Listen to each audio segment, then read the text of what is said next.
A very good morning to everyone. Today we'll start the new exercise 13.2. Okay? तो इससे जो पहले exercise करी 13.5 और 13.1 में आपने क्वेश्चंस करे होंगे क्यूब के और क्यूबॉइड के, ओके, वॉल्यूम और लेटर सरफेस एरिया के. अब हम इसमें सिलेंडर की बात करेंगे 13.2 में. ओके? तो जैसे ये चौक है, इट्स ऑल्सो सिलेंड्रिकल शेप. आप देख रहे हो ना, ये सिलेंड्रिकल शेप है. तो यहाँ पे, ठीक है, यहाँ पे ये देखिए, यहाँ पे ये, this is also a cylindrical shape. ठीक है? तो ये तो क्या होता है, ये कर्व है इसका. ठीक है? तो अब इसमें जैसे हम वहाँ पे लेटरल सरफेस एरिया पढ़ते थे ना, लेटरल सरफेस एरिया, यहाँ पे lateral surface area curve surface area same होता है, बस यहाँ पे क्या है, जिसमें कर्व है. ठीक है? तो उसको इसलिए इसको कर्व सरफेस एरिया कहते हैं, जैसे ये. ठीक है? तो इसका कर्व्ड, ठीक है, यहाँ पे लिखेंगे कर्व सरफेस एरिया, क्योंकि इसमें क्या है, कर्व्स है ना, इसलिए इसको कर्व सरफेस एरिया कहेंगे. वहाँ जैसे क्यूबॉइड था उसमें हम यूज़ करते हैं लेटरल सरफेस एरिया. ठीक है? यहाँ पे पढ़ेंगे हम कर्व सरफेस एरिया के बारे में और इसके टोटल सरफेस एरिया के बारे में, टोटल सरफेस एरिया के बारे में, और ऑब्वियसली हम किसके बारे में पढ़ेंगे, इसके वॉल्यूम के बारे में, उसके रिलेटेड ही क्वेश्चंस हम करेंगे.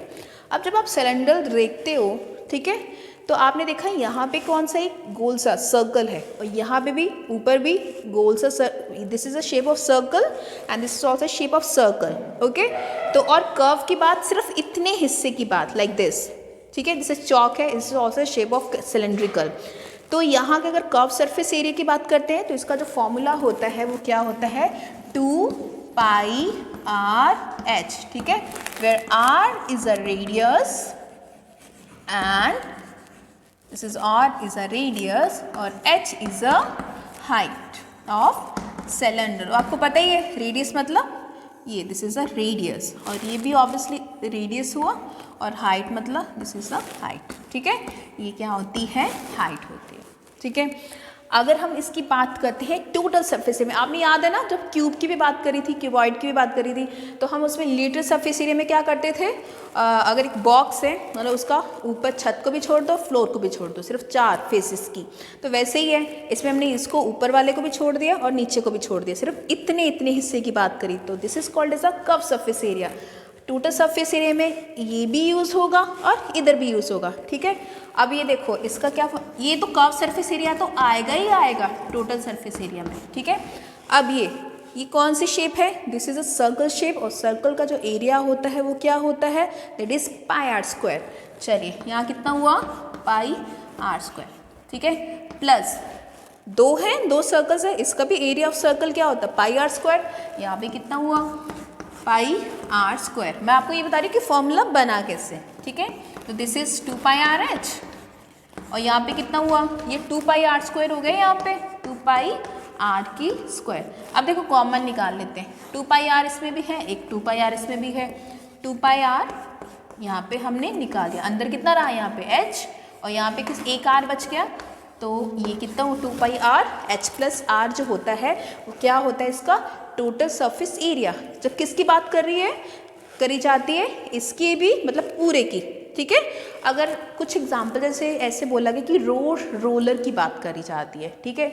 अब जो रोड रोलर होता है वो सड़क को ऑब्वियसली जब चलाया जाता है तो सिर्फ ये पोर्शन यूज़ होता है उसका, लाइक दिस. ये कर्व सरफेस एरिया यूज़ होता है, ये भी यूज़ नहीं होता और ये भी यूज़ नहीं होता है ना.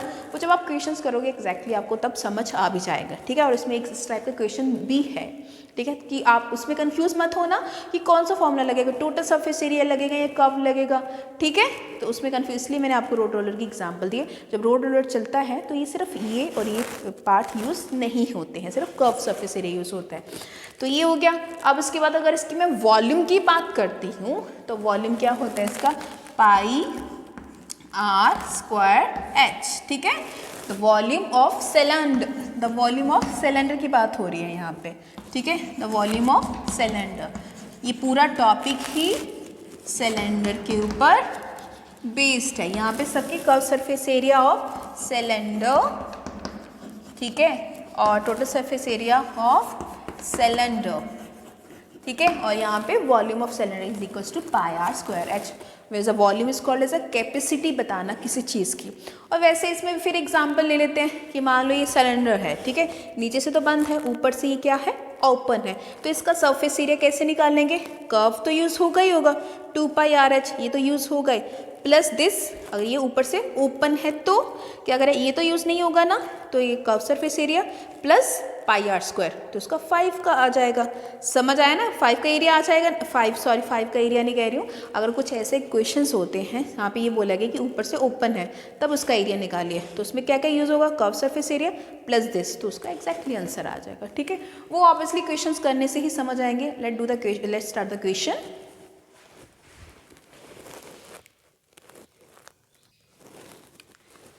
Now see the question number 1. The curved surface area of circular cylinder of height 14 cm is 88 cm square. तो एक सिलेंडर है, okay, this is shape of cylinder, आपको पता है एक चौक भी एक सिलेंड्रिकल शेप का है।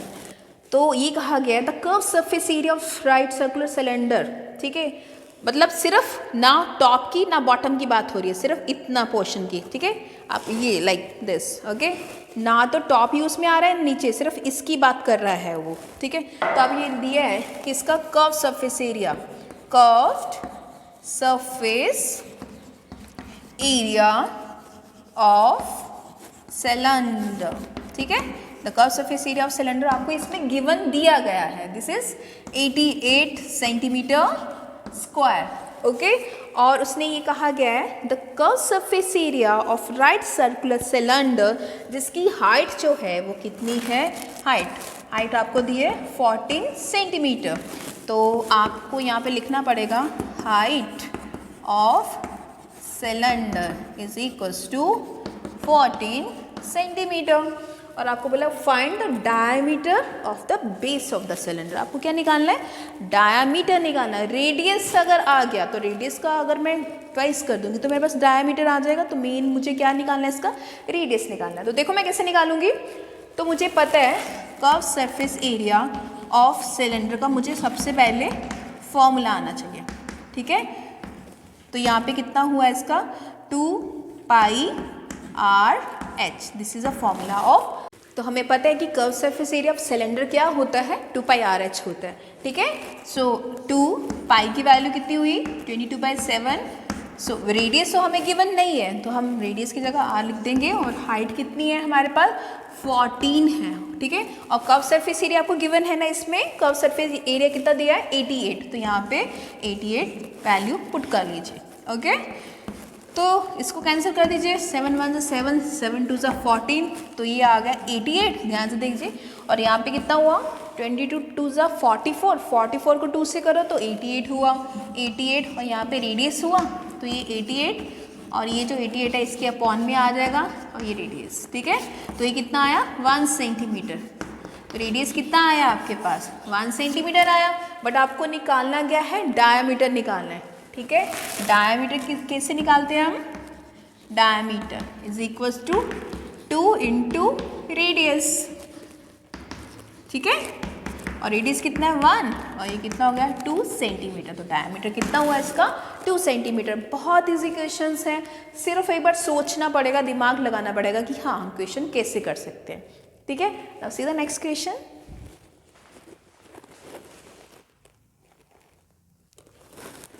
Now see the question number 4. The diameter of a roller is 84 centimeter. ठीक है, diameter of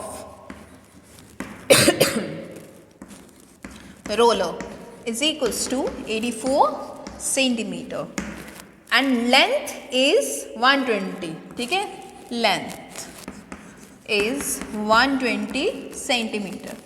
और पहले यूनिट्स का ध्यान देना आपको बहुत ज़रूरी है, ठीक है, यूनिट्स को जरूर देखना, मीटर सेंटीमीटर में है कि नहीं, आप एक मिनट ट्राई करें, ठीक है।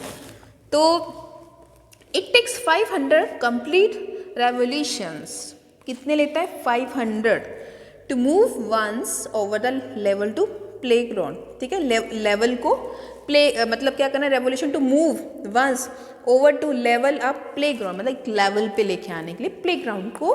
Find the area of the playground in metre square, आपको निकालना क्या है, इसका एरिया निकालना है, ठीक है।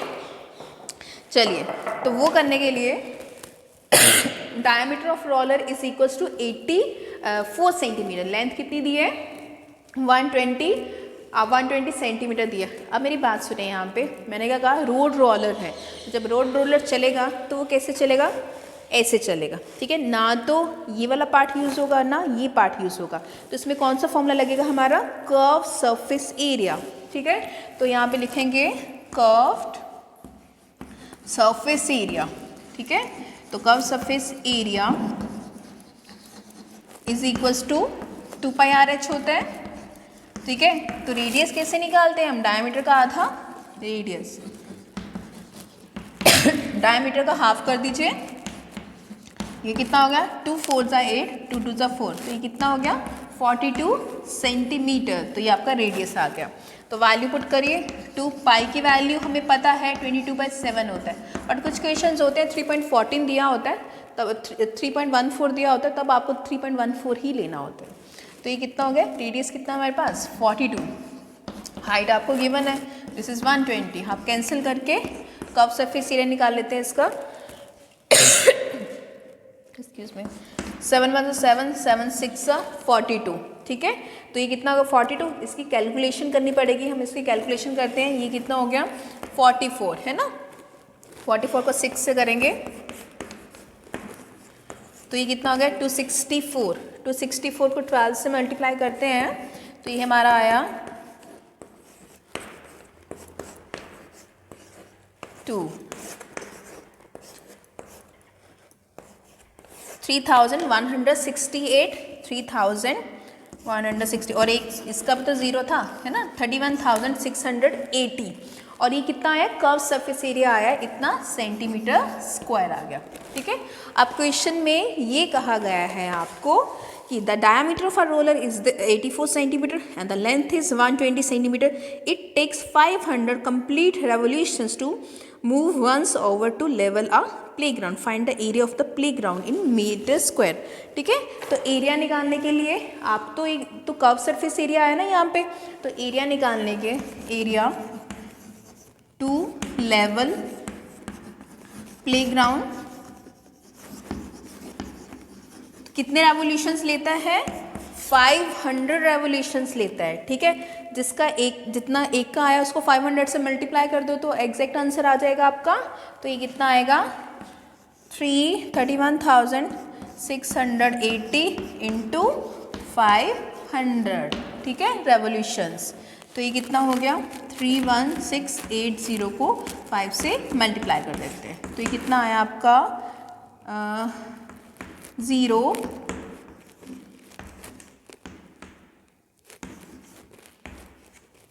8 और यहाँ पे कितना हुआ 5 3 = 15। ठीक है, ये आ गया आपका 158,4 2 zeros और 2 zeros ऑलरेडी इसकी थी। अब एक बात याद रखना ये क्वेश्चन किस में है आपका सेंटीमीटर स्क्वायरिंग में आ रहा है आपका। ठीक है, बट क्वेश्चन को आपको ये बताया, आपसे पूछा गया कि मीटर स्क्वायर में आंसर होना चाहिए आपका। तो आपको पता है कि 1 metre is equals to 100 centimetre. अगर मीटर को सेंटीमीटर में चेंज करना हो तो हम मल्टीप्लाई करते हैं, अगर सेंटीमीटर को मीटर में चेंज करना हो तो हम डिवाइड करते हैं। ठीक है, बट यहाँ पे कितना है सेंटीमीटर स्क्वायर, तो आपको 158 1 2 3 4 है ना, इसको किससे करना पड़ेगा 10,000 से, क्योंकि यहाँ पे क्या है सेंटीमीटर की स्क्वायरिंग है इसलिए। अब ये 4 0 से 4 0 कट गया तो कितना आया इसका आंसर 1584 मीटर की स्क्वायर। ठीक है, दिस इज योर आंसर। हमने सबसे पहले क्या करा, हमने पहले कर्व सरफेस एरिया निकाल लिया। ठीक है, एक रेवोल्यूशन का निकाल लिया तो हमें कितने टोटल रेवोल्यूशंस कितने थे, देयर आर 500 रेवोल्यूशंस, तो फिर जितना एक का है उसको 500 से मल्टीप्लाई कर दिया तो एग्जैक्ट हमारा आंसर आ गया। इसी टाइप के सारे क्वेश्चंस हैं, आप करिए और जितने डाउट्स हैं आप मेरे से पूछिए, मैं आपको उसके आंसर दूंगी और एटलीस्ट आपके क्वेरीज को सॉल्व करवा दूंगी। Thank you.